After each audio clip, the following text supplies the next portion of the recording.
लीजिए सुनिए मुंशी प्रेमचंद के लिखे उपन्यास कर्मभूमि के 55वें भाग को मेरी यानी समीर गोस्वामी की आवाज में। पठानिन की गिरफ्तारी ने शहर में ऐसी हलचल मचा दी जैसी किसी को आशा न थी। जीर्ण वृद्धावस्था में इस कठोर तपस्या ने मृतकों में भी जीवन डाल दिया। भीरू और स्वार्थ सेवियों को भी कर्म क्षेत्र में ला खड़ा किया। लेकिन ऐसे निर्लज्जों की अब भी कमी न थी जो कहते थे इसके लिए जीवन में अब क्या धरा है, मरना ही तो है। बाहर न मरी जेल में मरी, हमें तो अभी बहुत दिन जीना है, बहुत कुछ करना है, हम आग में कैसे कूदें। संध्या का समय है। मजदूर अपने काम छोड़कर, छोटे दुकानदार अपनी अपनी दुकानें बंद करके घटना स्थल की ओर भागे चले जा रहे हैं। पठानिन अब वहां नहीं है, जेल पहुंच गई होगी। हथियार बंद पुलिस का पहरा है, कोई जलसा नहीं हो सकता, कोई भाषण नहीं हो सकता। बहुत से आदमियों का जमा होना भी खतरनाक है।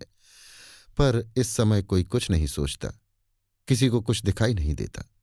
सब किसी वेगमय प्रवाह में बहे जा रहे हैं। एक क्षण में सारा मैदान जनसमूह से भर गया। सहसा लोगों ने देखा एक आदमी ईंटों के एक ढेर पर खड़ा कुछ कह रहा है। चारों ओर से दौड़ दौड़ कर लोग वहां जमा हो गए। जनसमूह का एक विराट सागर उमड़ा हुआ था। ये आदमी कौन है? लाला समरकांत, जिसकी बहू जेल में है, जिसका लड़का जेल में है। अच्छा, ये लाला है। भगवान बुद्धि दे तो इस तरह पाप से जो कुछ कमाया वो पुण्य में लुटा रहे हैं। है बड़ा भागवान। भागवान न होता तो बुढ़ापे में इतना जस कैसे कमाता। सुनो सुनो, वो दिन आएगा जब इसी जगह गरीबों के घर बनेंगे और जहां हमारी माता गिरफ्तार हुई है वहीं एक चौक बनेगा और उस चौक के बीच में माता की प्रतिमा खड़ी की जाएगी। बोलो माता पठानिन की जय।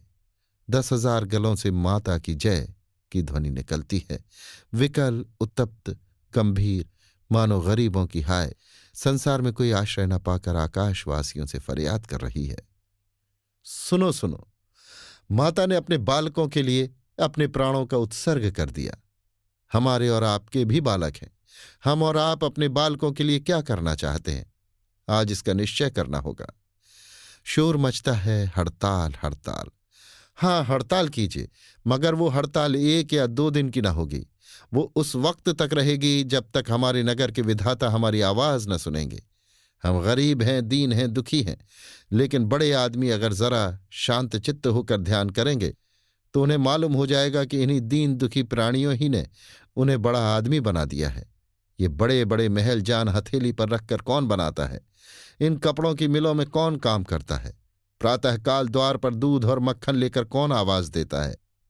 मिठाइयां और फल लेकर कौन बड़े आदमियों के नाश्ते के समय पहुंचता है? सफाई कौन करता है? कपड़े कौन धोता है? सवेरे अखबार और चिट्ठियां लेकर कौन पहुंचाता है? शहर के 3/4 आदमी 1/4 के लिए अपना रक्त जला रहे हैं। इसका प्रसाद यही मिलता है कि उन्हें रहने के लिए स्थान नहीं, एक बंगले के लिए कई बीघे जमीन चाहिए। हमारे बड़े आदमी साफ सुथरी हवा और खुली हुई जगह चाहते हैं। उन्हें यह खबर नहीं है कि जहां असंख्य प्राणी दुर्गंध और अंधकार में पड़े भयंकर रोगों से मर मर कर रोग के कीड़े फैला रहे हैं, वहां खुले हुए बंगले में रहकर भी वो सुरक्षित नहीं है। ये किसकी जिम्मेदारी है कि शहर के छोटे बड़े, अमीर गरीब सभी आदमी स्वस्थ रह सकें? अगर म्यूनिसिपैलिटी इस प्रधान कर्तव्य को नहीं पूरा कर सकती तो उसे तोड़ देना चाहिए। रईसों और अमीरों की कोठियों के लिए, बगीचों के लिए, महलों के लिए क्यों इतनी उदारता से जमीन दे दी जाती है? इसलिए कि हमारी म्यूनिसिपैलिटी गरीबों की जान का कोई मूल्य नहीं समझती। उसे रुपए चाहिए इसलिए कि बड़े बड़े अधिकारियों को बड़ी बड़ी तलब दी जाए। वो शहर को विशाल भवनों से अलंकृत कर देना चाहती है, उसे स्वर्ग की तरह सुंदर बना देना चाहती है। पर जहां की अंधेरी दुर्गंधपूर्ण गलियों में जनता पड़ी कराह रही हो, वहां इन विशाल भवनों से क्या होगा? ये तो वही बात है कि कोई देह के कोढ़ को रेशमी वस्त्रों से छिपाकर इठलाता फिरे। सज्जनों, अन्याय करना जितना बड़ा पाप है, उतना ही बड़ा पाप अन्याय सहना भी है। आज निश्चय कर लो कि तुम ये दुर्दशा न सहोगे। ये महल और बंगले नगर की दुर्बल देह पर छाले हैं, मसवृद्धि है। इन मसवृद्धियों को काट कर फेंकना होगा। जिस जमीन पर हम खड़े हैं, यहां कम से कम 2,000 छोटे छोटे सुंदर घर बन सकते हैं, जिनमें कम से कम 10,000 प्राणी आराम से रह सकते हैं। मगर ये सारी जमीन 4-5 बंगलों के लिए बेची जा रही है। म्यूनिसिपैलिटी को 10 लाख रुपए मिल रहे हैं, इन्हें वो कैसे छोड़े? शहर के 10,000 मजदूरों की जान 10 लाख के बराबर भी नहीं। एकाएक पीछे के आदमियों ने शोर मचाया, पुलिस, पुलिस आ गई। कुछ लोग भागे, कुछ लोग सिमट कर और आगे बढ़ाए। लाला समरकांत बोले, भागो मत, पुलिस मुझे गिरफ्तार करेगी, मैं उसका अपराधी हूं। और मैं ही क्यों, मेरा सारा घर उसका अपराधी है। मेरा लड़का जेल में है, मेरी बहू और पोता जेल में है। मेरे लिए अब जेल के सिवा और कहाँ ठिकाना है। मैं तो जाता हूं। पुलिस से, वहीं ठहरिए साहब, मैं खुद आ रहा हूं। मैं तो जाता हूं, मगर ये कहे जाता हूं कि अगर लौटकर मैंने यहां अपने गरीब भाइयों के घरों की पातियां फूलों की भांति लहलहाती न देखी तो यहीं मेरी चिता बनेगी। लाला समरकांत कूदकर ईंटों के टीले से नीचे आए और भीड़ चीरते हुए जाकर पुलिस कप्तान के पास खड़े हो गए। लारी तैयार थी। कप्तान ने उन्हें लारी में बिठाया। लारी चल दी। लाला समरकांत की जय की गहरी हार्दिक वेदना से भरी हुई ध्वनि किसी बंधुए पशु की भांति तड़पती छटपटाती ऊपर को उठी, मानो परवशता के बंधन को तोड़कर निकल जाना चाहती हो। एक समूह लारी के पीछे दौड़ा, अपने नेता को छुड़ाने के लिए नहीं, केवल श्रद्धा के आवेश में, मानो कोई प्रसाद, कोई आशीर्वाद पाने की सरल उमंग में।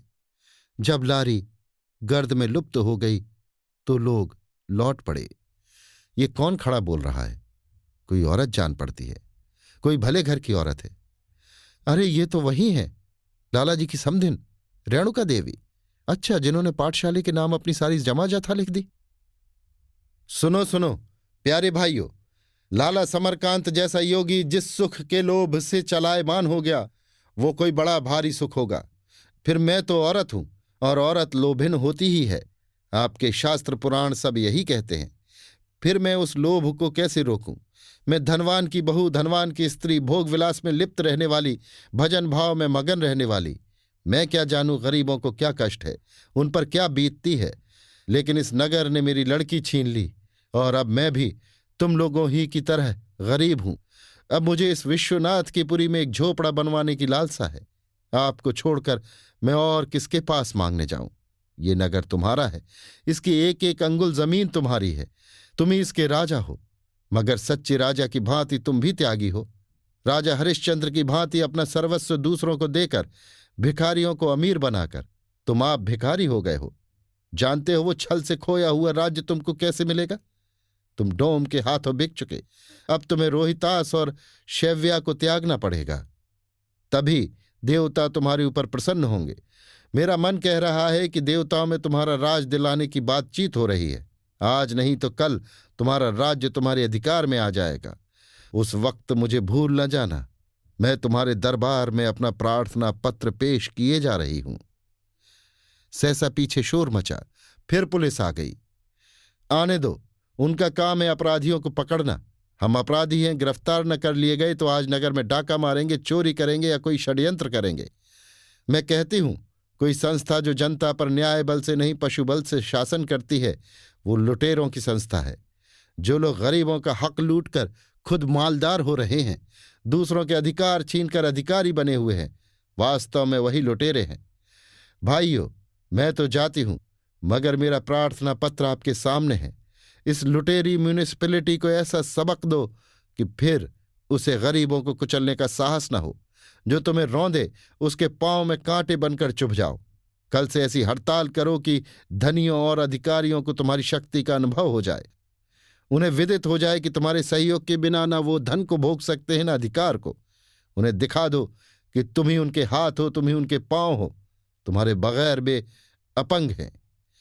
वो टीले से नीचे उतरकर पुलिस कर्मचारियों की ओर चली तो सारा जनसमूह हृदय में उमड़कर आंखों में रुक जाने वाले आंसुओं की भांति उसकी ओर ताकता रह गया। बाहर निकलकर मर्यादा का उल्लंघन कैसे करे? वीरों के आंसू बाहर निकलकर सूखते नहीं, वृक्षों के रस की भांति भीतर ही रहकर वृक्ष को पल्लवित और पुष्पित कर देते हैं। इतने बड़े समूह में एक कंठ से भी जयघोष नहीं निकला। क्रियाशक्ति अंतर्मुखी हो गई थी। मगर जब रेणुका मोटर में बैठ गई और मोटर चली तो श्रद्धा की वो लहर मर्यादाओं को तोड़कर एक पतली गहरी वेगमयी धारा में निकल पड़ी। एक बूढ़े आदमी ने डांट कर कहा, जय जय बहुत कर चुके, अब घर जाकर आटा दाल जमा कर लो, कल से लंबी हड़ताल है। दूसरे आदमी ने इनका समर्थन किया, और क्या, ये नहीं कि यहां तो गला फाड़ फाड़ चिल्लाए और सवेरा होते ही अपने अपने काम पर चल दिए। अच्छा, ये कौन खड़ा हो गया? वाह, इतना भी नहीं पहचानते? डॉक्टर साहब हैं। डॉक्टर साहब भी आ गए, तब तो फतह है। कैसे कैसे शरीफ आदमी हमारी तरफ से लड़ रहे हैं। पूछो इन बेचारों को क्या लेना है, जो अपना सुख चैन छोड़कर अपने बराबर वालों से दुश्मनी मोल लेकर जान हथेली पर लिए तैयार हैं। हमारे ऊपर अल्लाह का रहम है। इन डॉक्टर साहब ने पिछले दिनों जब प्लेग फैला था, गरीबों की ऐसी खिदमत की कि वाह। जिनके पास अपने भाई बंद तक न खड़े होते थे, वहां बेधड़क चले जाते थे और दवा दारू रुपया पैसा सब तरह की मदद को तैयार। हमारे हाफिज जी तो कहते थे, ये अल्लाह का फरिश्ता है। सुनो सुनो, बकवास करने को रात भर पड़ी है। भाइयों, पिछली बार जब आपने हड़ताल की थी, उसका क्या नतीजा हुआ? अगर फिर वैसी ही हड़ताल हुई तो उससे अपना ही नुकसान होगा। हम में से कुछ लोग चुप रह जाएंगे, बाकी आदमी मतभेद हो जाने के कारण आपस में लड़ते रहेंगे और असली उद्देश्य की किसी को सुधि न रहेगी। सरगनों के हटते ही पुरानी अदावतें निकाली जाने लगेंगी, गड़े मुर्दे उखाड़े जाने लगेंगे। न कोई संगठन रह जाएगा, न कोई जिम्मेदारी। सभी पर आतंक छा जाएगा। इसलिए अपने दिल को टटोल कर देख लो। अगर उसमें कच्चापन हो तो हड़ताल का विचार दिल से निकाल डालो। ऐसी हड़ताल से दुर्गंध और गंदगी में मरते जाना कहीं अच्छा है। अगर तुम्हें विश्वास है कि तुम्हारा दिल भीतर से मजबूत है, उसमें हानि सहने की, भूखों मरने की, कष्ट झेलने की सामर्थ्य है, तो हड़ताल करो। प्रतिज्ञा कर लो कि जब तक हड़ताल रहेगी तुम अदावतें भूल जाओगे, नफे नुकसान की परवाह न करोगे। तुमने कबड्डी तो खेली ही होगी। कबड्डी में अक्सर ऐसा होता है कि एक तरफ के सब गुइयां मर जाते हैं, केवल एक खिलाड़ी रह जाता है। मगर वो एक खिलाड़ी भी उसी तरह कानून कायदे से खेलता चला जाता है। उसे अंत तक आशा बनी रहती है कि वो अपने मरे गुइयों को जिला लेगा और सब के सब फिर पूरी शक्ति से बाजी जीतने का उद्योग करेंगे। हर एक खिलाड़ी का एक ही उद्देश्य होता है, पाला जीतना। इसके सिवा उस समय उसके मन में कोई भाव नहीं होता। किस गुइया ने उसे कब गाली दी थी, कब उसका कनकौआ फाड़ डाला था, या कब उसको घूंसा मारकर भागा था, इसकी उसे जरा भी याद नहीं आती। उसी तरह इस समय तुम्हें अपना मन बनाना पड़ेगा। मैं ये दावा नहीं करता कि तुम्हारी जीत ही होगी। जीत भी हो सकती है, हार भी हो सकती है। जीत या हार से हमें प्रयोजन नहीं। भूखा बालक भूख से विकल होकर रोता है। वो ये नहीं सोचता कि रोने से उसे भोजन मिल ही जाएगा। संभव है माँ के पास पैसे ना हो या उसका जी अच्छा ना हो, लेकिन बालक का स्वभाव है कि भूख लगने पर रोए। इसी तरह हम भी रो रहे हैं। हम रोते रोते थक कर सो जाएंगे या माता वात्सल्य से विवश होकर हमें भोजन दे देगी, ये कौन जानता है। हमारा किसी से वैर नहीं, हम तो समाज के सेवक हैं। हम वैर करना क्या जाने। उधर पुलिस कप्तान थानेदार को डांट रहा था, जल्द लारी मंगवाओ। तुम बोलता था आप कोई आदमी नहीं है, अब ये कहां से निकल आया? थानेदार ने मुंह लटकाकर कहा, हुजूर वो डॉक्टर साहब तो आज पहली ही बार आए हैं। इनकी तरफ तो हमारा गुमान भी न था। कहिए तो गिरफ्तार कर तांगे पर ले चलूं। तांगे पर? सब आदमी तांगे को घेर लेगा, हमें फायर करना पड़ेगा। जल्दी दौड़कर कोई टैक्सी लाओ। डॉक्टर शांति कुमार कह रहे थे, हमारा किसी से वैर नहीं है। जिस समाज में गरीबों के लिए स्थान नहीं, वो उस घर की तरह है जिसकी बुनियाद न हो। कोई हल्का सा धक्का भी उसे जमीन पर गिरा सकता है। मैं अपने धनवान और विद्वान सामर्थ्यवान भाइयों से पूछता हूं, क्या यही न्याय है कि एक भाई तो बंगले में रहे, दूसरे को झोपड़ा भी नसीब ना हो? क्या तुम्हें अपने ही जैसे मनुष्यों को इस दुर्दशा में देखकर शर्म नहीं आती? तुम कहोगे हमने बुद्धि बल से धन कमाया है, क्यों ना उसका भोग करें। इस बुद्धि का नाम स्वार्थ बुद्धि है, और जब समाज का संचालन स्वार्थ बुद्धि के हाथ में आ जाता है, न्याय बुद्धि गद्दी से उतार दी जाती है, तो समझ लो कि समाज में कोई विप्लव होने वाला है। गर्मी बढ़ जाती है तो तुरंत ही आंधी आती है। मानवता हमेशा कुचली नहीं जा सकती। समता जीवन का तत्व है। यही एक दशा है जो समाज को स्थिर रख सकती है। थोड़े से धनवानों का हरगिज ये अधिकार नहीं है कि वे जनता की ईश्वर दत्त वायु और प्रकाश का अपहरण करें। ये विशाल जनसमूह उसी अनधिकार, उसी अन्याय का रोषमय रुदन है। अगर धनवानों की आंखें अब भी नहीं खुलती तो उन्हें पछताना पड़ेगा। ये जागृति का युग है। जागृति अन्याय को सहन नहीं कर सकती। जागे हुए आदमी के घर में चोर और डाकू की गति नहीं। इतने में टैक्सी आ गई। पुलिस कप्तान कई थानेदारों और कांस्टेबलों के साथ समूह की तरफ चला। थानेदार ने पुकार कर कहा, डॉक्टर साहब, आपका भाषण तो समाप्त हो चुका, अब चले आइए, हमें क्यों वहां आना पड़े। शांति कुमार ने ईंट मंच पर खड़े खड़े कहा, मैं अपनी खुशी से तो गिरफ्तार होने ना आऊंगा, आप जबरदस्ती कर सकते हैं। और फिर अपने भाषण का सिलसिला जारी कर दिया। हमारे धनवानों को किसका बल है? पुलिस का। हम पुलिस ही से पूछते हैं। अपने कांस्टेबल भाइयों से हमारा सवाल है, क्या तुम भी गरीब नहीं हो? क्या तुम और तुम्हारे बाल बच्चे सड़े हुए, अंधेरे, दुर्गंध और रोग से भरे हुए बिलों में नहीं रहते? लेकिन ये जमाने की खूबी है कि तुम अन्याय की रक्षा करने के लिए अपने ही बाल बच्चों का गला घोटने के लिए तैयार खड़े हो। कप्तान ने भीड़ के अंदर जाकर शांति कुमार का हाथ पकड़ लिया और उन्हें साथ लिए हुए लौटा। सहसा नैना सामने आकर खड़ी हो गई। शांति कुमार ने चौंक कर पूछा, तुम किधर से नैना? सेठ जी और देवी जी तो चल दिए, अब मेरी बारी है। नैना मुस्कुराकर बोली, और आपके बाद मेरी। नहीं, कहीं ऐसा अनर्थ न करना, सब कुछ तुम्हारे ऊपर है। नैना ने कुछ जवाब न दिया। कप्तान डॉक्टर को लिए हुए आगे बढ़ गया। उधर सभा में शोर मचा हुआ था। अब उनका क्या कर्तव्य है, इसका निश्चय वो लोग न कर पाते थे। उनकी दशा पिघली हुई धातु की सी थी। उसे जिस तरफ चाहे मोड़ सकते हैं। कोई भी चलता हुआ आदमी उनका नेता बनकर उन्हें जिस तरफ चाहे ले जा सकता था, सबसे ज्यादा आसानी के साथ शांति भंग की ओर। चित्त की उस दशा में जो इन ताबड़तोड़ गिरफ्तारियों से शांति पथ विमुख हो रहा था, बहुत संभव था कि वे पुलिस पर पत्थर फेंकने लगते या बाजार लूटने पर आमादा हो जाते। उसी वक्त नैना उनके सामने जाकर खड़ी हो गई। वो अपनी बग्घी पर सैर करने निकली थी। रास्ते में उसने लाला समरकांत और रेणुका देवी के पकड़े जाने की खबर सुनी। उसने तुरंत कोचवान को इस मैदान की ओर चलने को कहा और दौड़ी हुई चली आ रही थी। अब तक उसने अपने पति और ससुर की मर्यादा का पालन किया था। अपनी ओर से कोई ऐसा काम न करना चाहती थी कि ससुराल वालों का दिल दुखे या उनके असंतोष का कारण हो। लेकिन ये खबर पाकर वो संयत न रह सकी। मनीराम जामे से बाहर हो जाएंगे, लाला धनीराम छाती पीटने लगेंगे, उसे गम नहीं। कोई उसे रोक ले तो वो कदाचित आत्महत्या कर बैठे। वो स्वभाव से ही लज्जाशील थी। घर के एकांत में बैठकर वो चाहे भूखों मर जाती, लेकिन बाहर निकलकर किसी से सवाल करना उसके लिए असाध्य था। रोज जलसे होते थे, लेकिन उसे कभी कुछ भाषण करने का साहस नहीं हुआ। ये नहीं कि उसके पास विचारों का अभाव था अथवा वो अपने विचारों को व्यक्त न कर सकती थी। नहीं, केवल इसलिए कि जनता के सामने खड़े होने में उसे संकोच होता था। या यों कहो कि भीतर की पुकार कभी इतनी प्रबल न हुई कि मोह और आलस्य के बंधनों को तोड़ देती। बाज ऐसे जानवर भी होते हैं जिनमें एक विशेष आसन होता है। उन्हें आप मार डालिए पर आगे कदम न उठाएंगे, लेकिन उस मार्मिक स्थान पर उंगली रखते ही उनमें एक नया उत्साह, एक नया जीवन चमक उठता है। लाला समरकांत की गिरफ्तारी ने नैना के हृदय में उसी मर्म स्थल को स्पर्श कर लिया। वो जीवन में पहली बार जनता के सामने खड़ी हुई, निशंक, निश्चल, एक नई प्रतिभा, एक नई प्रांजलता से आभासित। पूर्णिमा के रजत प्रकाश में ईंटों के टीले पर खड़ी जब उसने अपने कोमल किंतु गहरे कंठ स्वर से जनता को संबोधन किया, तो जैसे सारी प्रकृति निस्तब्ध हो गई। सज्जनों, मैं लाला समरकांत की बेटी और लाला धनीराम की बहू हूं। मेरा प्यारा भाई जेल में है, मेरी प्यारी भावत जेल में है, मेरा सोने सा भतीजा जेल में है। आज मेरे पिताजी भी वहीं पहुंच गए। जनता की ओर से आवाज आई, रेणुका देवी भी? हां, रेणुका देवी भी, जो मेरी माता की तुल्य थी। लड़की के लिए वही मैका है जहां उसके माँ बाप भाई भावज रहें, और लड़की को मैका जितना प्यारा होता है उतनी ससुराल नहीं होती। सज्जनों, इस जमीन के कई टुकड़े मेरे ससुर जी ने खरीदे हैं। मुझे विश्वास है मैं आग्रह करूं तो वो यहां अमीरों के बंगले न बनवाकर गरीबों के घर बनवा देंगे।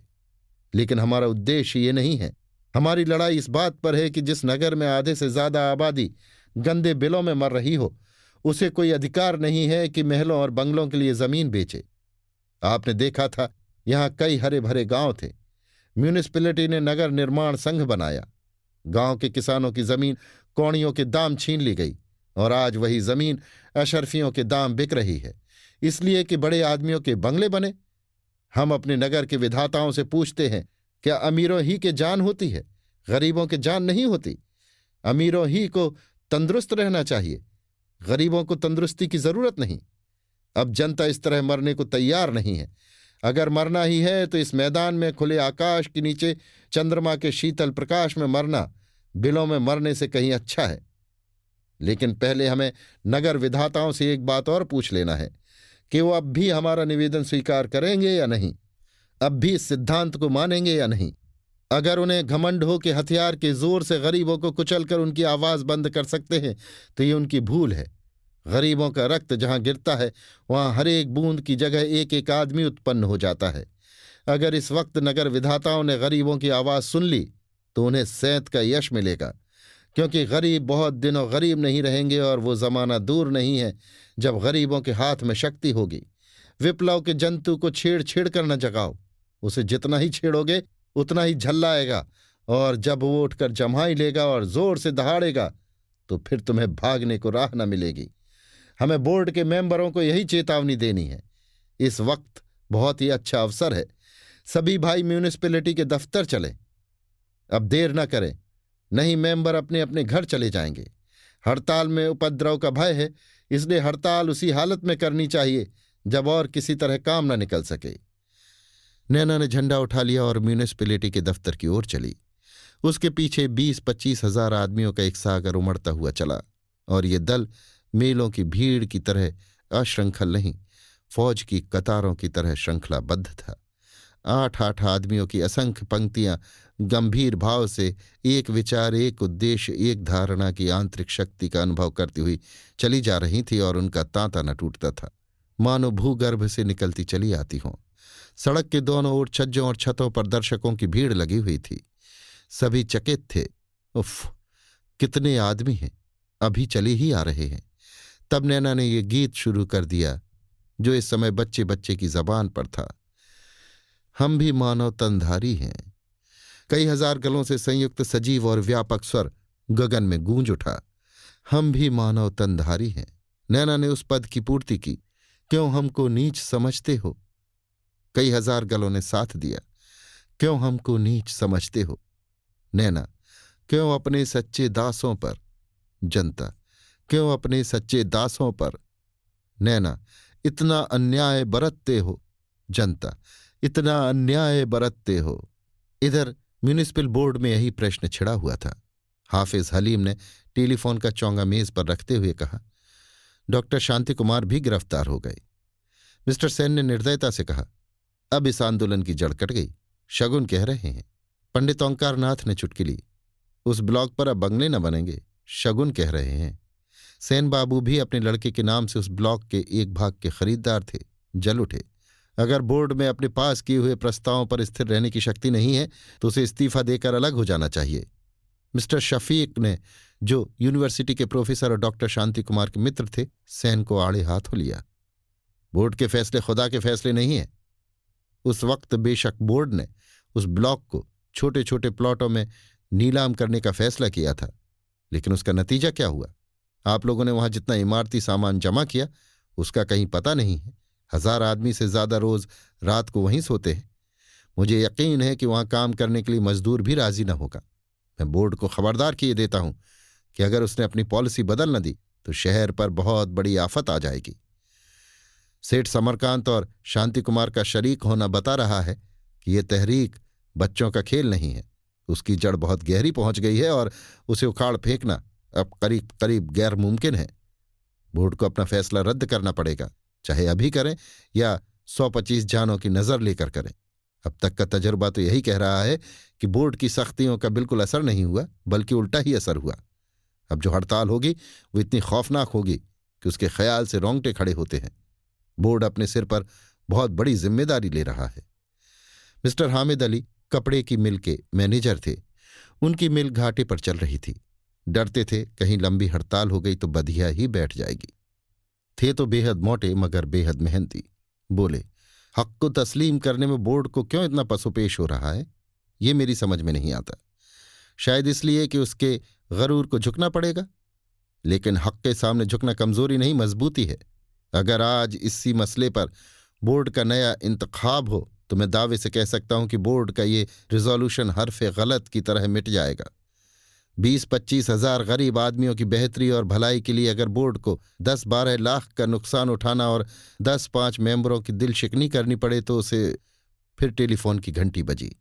हाफिज हलीम ने कान लगाकर सुना और बोले, 25,000 आदमियों की फौज हमारे ऊपर धावा करने आ रही है। लाला समरकांत की साहबजादी और सेठ धनीराम की बहू उसकी लीडर हैं। डीएसपी ने हमारी राय पूछी है और ये भी कहा है कि फायर किए बगैर जुलूस पीछे हटने वाला नहीं। मैं इस मामले में बोर्ड की राय जानना चाहता हूं। बेहतर है कि वोट ले लिए जाएं। ज़ाब्ते की पाबंदियों का मौका नहीं है। आप लोग हाथ उठाएं। फॉर 12 हाथ उठे। अगेंस्ट 10 हाथ उठे। लाला धनीराम न्यूट्रल रहे। तो बोर्ड की राय है कि जुलूस को रोका जाए, चाहे फायर करना पड़े। सेन बोले, क्या अब भी कोई शक है? फिर टेलीफोन की घंटी बजी। हाफिज जी ने कान लगाया। डीएसपी कह रहा था, बड़ा गजब हो गया, अभी लाला मनीराम ने अपनी बीवी को गोली मार दी। हाफिज जी ने पूछा, क्या बात हुई? अभी कुछ मालूम नहीं। शायद मिस्टर मनीराम गुस्से में भरे हुए जुलूस के सामने आए और अपनी बीवी को वहां से हट जाने को कहा। लेडी ने इनकार किया। इस पर कुछ कहा सुनी हो गई। मिस्टर मनीराम के हाथ में पिस्तौल थी, फौरन शूट कर दिया। अगर वो भाग न जाएं तो धज्जियां उड़ जाएं। जुलूस अपने लीडर की लाश उठाए फिर म्यूनिसिपल बोर्ड की तरफ जा रहा है। हाफिज जी ने मेंबरों को ये खबर सुनाई तो सारे बोर्ड में सनसनी दौड़ गई, मानो किसी जादू से सारी सभा पाषाण हो गई हो। सहसा लाला धनीराम खड़े होकर भर्राई हुई आवाज में बोले, सज्जनों, जिस भवन को एक एक कंकड़ जोड़ छोड़कर 50 साल से बना रहा था, वो आज एक क्षण में ढह गया। ऐसा ढह गया कि उसकी नींव का पता नहीं। अच्छे से अच्छे नक्शे बनवाए, भवन तैयार हो गया था, केवल कलश बाकी था। उसी वक्त एक तूफान आता है और उस विशाल भवन को इस तरह उड़ा ले जाता है मानो फूस का ढेर हो। मालूम हुआ कि वो भवन केवल मेरे जीवन का एक स्वप्न था। स्वप्न कहिए चाहे काला स्वप्न कहिए, पर था स्वप्न ही। वो स्वप्न भंग हो गया। ये कहते हुए वो द्वार की ओर चले। हाफिज हलीम ने शोक के साथ कहा, सेठ जी, मुझे और मैं उम्मीद करता हूं कि बोर्ड को आपसे कामिल हमदर्दी है। सेठ जी ने पीछे फिरकर कहा, अगर बोर्ड को मेरे साथ हमदर्दी है तो इसी वक्त मुझे अख्तियार दीजिए कि जाकर लोगों से कह दूं, बोर्ड ने तुम्हें वो जमीन दे दी, वरना वो आग कितने ही घरों को भस्म कर देगी, कितने ही के स्वप्नों को भंग कर देगी। बोर्ड के कई मेंबर बोले, चलिए हम लोग भी आपके साथ चलते हैं। बोर्ड के 20 सभासद उठ खड़े हुए। सेन ने देखा कि वहां कुल 4 आदमी रह जाते हैं तो वो भी उठ पड़े और उनके साथ उनके 3 मित्र भी उठे। अंत में हाफिज हलीम का नंबर आया। जुलूस उधर से नैना की अर्थी लिए चला आ रहा है। एक शहर में इतने आदमी कहाँ से आ गए? मीलों लंबी घनी कतार है, शांत गंभीर संगठित, जो मर मिटना चाहती है। नैना के बलिदान ने उन्हें अजय अभेद्य बना दिया है। उसी वक्त बोर्ड के 25 मेंबरों ने सामने से आकर अर्थी पर फूल बरसाए और हाफिज हलीम ने आगे बढ़कर ऊंचे स्वर में कहा, भाइयों, आप म्यूनिसिपैलिटी के मेंबरों के पास जा रहे हैं। मेंबर खुद आपका इस्तकबाल करके आए हैं। बोर्ड ने आज इत्तेफाक राय से पूरा प्लॉट आप लोगों को देना मंजूर कर लिया। मैं इस बोर्ड को मुबारकबाद देता हूं और आपको भी। आज बोर्ड ने तस्लीम कर लिया कि गरीबों की सेहत, आराम और ज़रूरत को वो अमीरों के शौक, तकल्लुफ़ और हवस से ज़्यादा लिहाज के काबिल समझता है। उसने तस्लीम कर लिया कि गरीबों का उस पर उससे कहीं ज़्यादा हक है जितना अमीरों का। उसने तस्लीम कर लिया कि बोर्ड रुपए की निस्बत रियाया की जान की ज़्यादा कद्र करता है। उसने तस्लीम कर लिया कि शहर की जीनत बड़ी बड़ी कोठियों और बंगलों से नहीं, छोटे छोटे आरामदेह मकानों से है, जिसमें मजदूर और थोड़ी आमदनी के लोग रह सकें। मैं खुद उन आदमियों में हूं जो इस उसूल को तस्लीम न करते थे। बोर्ड का बड़ा हिस्सा मेरे ही ख्याल के आदमियों का था, लेकिन आपकी कुर्बानियों ने और आपके लीडरों की जाबाजियों ने बोर्ड पर फतह पाई और आज उस फतह पर आपको मुबारकबाद देता हूं और इस फतह का सेहरा उसके सिर है जिसका जनाजा आपके कंधों पर है। लाला समरकांत मेरे पुराने रफीक हैं। उनका सपूत बेटा मेरे लड़के का दिली दोस्त है। अमरकांत जैसा शरीफ नौजवान मेरी नज़र से नहीं गुजरा। उसकी सोहबत का असर है कि आज मेरा लड़का सिविल सर्विस छोड़कर जेल में बैठा हुआ है। नैना देवी के दिल में जो कशमकश हो रही थी, उसका अंदाजा हम और आप नहीं कर सकते। एक तरफ बाप और भाई और भावत जेल में कैद, दूसरी तरफ शौहर और ससुर मिल्कियत और जायदाद की धुन में मस्त। लाला धनीराम मुझे मुआफ करेंगे, मैं उन पर फिक्रा नहीं कसता। जिस हालत में वो गिरफ्तार थे, उसी हालत में हम और आप और सारी दुनिया गिरफ्तार है। उनके दिल पर इस वक्त एक ऐसे गम की चोट है जिससे ज्यादा दिल शिकन कोई सदमा नहीं हो सकता। हमको, और मैं यकीन करता हूं आपको भी, उनसे कामिल हमदर्दी है। हम सब उनके गम में शरीक हैं। नैना देवी के दिल में मैके और ससुराल की लड़ाई शायद इस तहरीक के शुरू होते ही शुरू हुई और आज उसका ये हसरतनाक अंजाम हुआ। मुझे यकीन है कि उनकी इस पाक कुर्बानी की यादगार हमारे शहर में उस वक्त तक रहेगी जब तक इसका वजूद कायम रहेगा। मैं बुत परस्त नहीं हूं, लेकिन सबसे पहले मैं तजवीज़ करूंगा कि उस प्लॉट पर जो मोहल्ला आबाद हो, उसके बीचों बीच इस देवी की यादगार नस्ब की जाए, ताकि आने वाली नस्लें उसकी शानदार कुर्बानी की याद ताज़ा करती रहें। दोस्तों, मैं इस वक्त आपके सामने कोई तकरीर नहीं करता हूं। ये न तकरीर करने का मौका है न सुनने का। रोशनी के साथ तारीकी है, जीत के साथ खुशी और हार के साथ गम। तारीकी और रोशनी का मेल सुहानी सुबह होती है और जीत और हार का मेल सुलह। ये खुशी और गम का मेल एक नए दौर का आगाज है और खुदा से हमारी दुआ है कि ये दौर हमेशा कायम रहे। हम में ऐसे ही हक पर जान देने वाली पाक रूहें पैदा होती रहें, क्योंकि दुनिया ऐसी ही रूहों की हस्ती से कायम है। आपसे हमारी गुजारिश है कि इस जीत के बाद हारने वालों के साथ वही बर्ताव कीजिए जो बहादुर दुश्मन के साथ किया जाना चाहिए। हमारी इस पाक सरजमीन में हारे हुए दुश्मनों को दोस्त समझा जाता था। लड़ाई खत्म होते ही हम रंजिश और गुस्से को दिल से निकाल डालते थे और हम दिल खोलकर दुश्मन से गले मिल जाते थे। आइए हम और आप गले मिलकर उस देवी की रूह को खुश करें जो हमारी सच्ची रहनुमा, तारीकी में सुबह का पैगाम देने वाली सफ़ेदी थी। खुदा हमें तौफीक दे कि इस सच्चे शहीद से हम हक परस्ती और खिदमत का सबक हासिल करें। हाफिज जी के चुप होते ही नैना देवी की जय की ऐसी श्रद्धा में डूबी हुई ध्वनि उठी कि आकाश तक हिल उठा। फिर हाफिज हलीम की भी जय जयकार हुई और जलूस गंगा की तरफ रवाना हो गया। बोर्ड के सभी मेंबर जलूस के साथ थे। सिर्फ हाफिज हलीम म्यूनिसिपैलिटी के दफ्तर में जा बैठे और पुलिस के अधिकारियों से कैदियों की रिहाई के लिए परामर्श करने लगे। जिस संग्राम को 6 महीने पहले एक देवी ने आरंभ किया था, उसे आज एक दूसरी देवी ने अपने प्राणों की बलि देकर अंत कर दिया। अभी आप सुन रहे थे मुंशी प्रेमचंद के लिखे उपन्यास कर्मभूमि के 55वें भाग को मेरी यानी समीर गोस्वामी की आवाज में।